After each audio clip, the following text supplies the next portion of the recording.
Welcome to the Madrona Group's 15-minute forms, where we choose a form to talk about for about 15 minutes in hopes to develop a better understanding of it and how to use it in our transactions.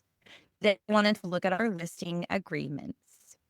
I wanted to talk first of all about when we represent the buyer. How do you know who you represent and when do you represent the buyer? Well, you represent the buyer in a blanket statement of all cases. So anytime there is a customer or consumer that you don't have anything signed with, you should be thinking in the sense of representing a buyer.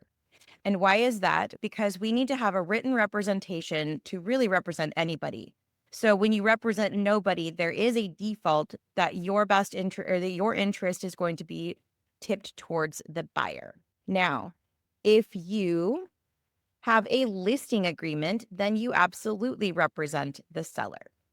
The only time you will represent both parties is when you have both the listing agreement and the buyer agreement at the same time. So I wanted to talk about specifically the listing agreement. And what I want to talk about with that listing agreement is a few things with agency relationships, but also very quickly kind of talking about how compensation works depending on who you represent. Our 1A is our listing agreement, and I'm going to be referring only to the 1A, not any other listing agreements. In the listing agreement, you do identify the client you're working with, the area you're working with, and the length of term this is going to take. The listing broker is you. So line 15 is going to be you, the agent, being their listing broker. I wanted to focus on paragraph 4 a little bit more heavily, though. The dual agency. In order to be able to represent both a buyer and a seller within a transaction together, both of them have to consent to dual agency.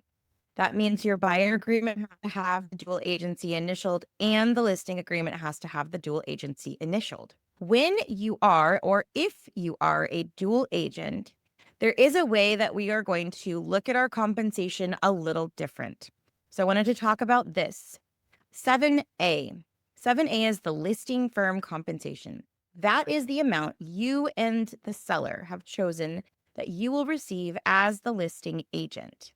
That number does not change unless you are acting as a limited dual agent and you have decided that the amount for being a limited dual agent is to be different.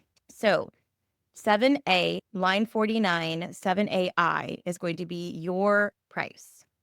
Now 7AII, line 50, is going to be your compensation as the listing broker if a buyer comes to you and is not represented. Is this amount going to be more? Is it going to be less? Is it going to be the same? If you do not put a number in there, it will automatically pay you the same as in 7A. So if you have any intention of getting paid differently than what's in 7AI, if you represent an unrepresented, or if you have a transaction with an unrepresented buyer, then you will put that number in line 50. Now, line 50 is the number you receive. We are not adding line 50 with line 49. It is you either get 7AI or you get 7AII. All right, let's talk about buyer broker. I'm only pulling this one up because this only applies if compensation is actually being offered to a buyer broker. We'll go back. You are the listing agent. Your listing goes on the MLS and you are going to be paid what's in line 7AI. The offer of compensation to another broker on the Northwest MLS is going to show up as 7B section I.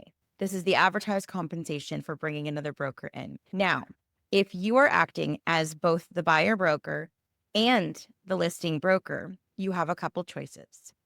If you do nothing and you leave this as the offer of compensation, the dual agency amount is going to be the listing compensation and the buyer broker compensation because you are a listing broker and you are a buyer broker. So you'll get paid for being the listing broker and for being the buyer broker. Now, if you intend that amount to be any different, you need to write that in line 60, which is paragraph 7BII.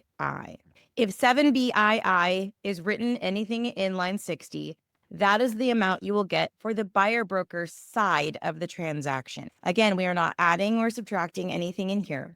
But if you intend to get paid less than or more than what's being offered to an outside broker to come in, then you need to put that number in line 60. At the end of the transaction, or when you fill out the purchase and sale agreement, even if you're acting as the dual agent, the amount you're going to disclose is the total amount you will be paid for being the buyer broker and the listing broker based on this contract. So when I look at these contracts to see how much that is, compared against your CDA and compared against the purchase and sale agreement, what I look for is, who do you represent? Is it checked in the boxes on the purchase and sale agreement? Do you have both a buyer agreement and a listing agreement to support this? And what do those numbers say in each one? The numbers I look at when I look at dual compensation are 7AI, line 49. And then I look down at 7B. If nothing is filled in on 7BII, I look at 7BI, and that is your buyer broker compensation. So it will be the numbers combined together.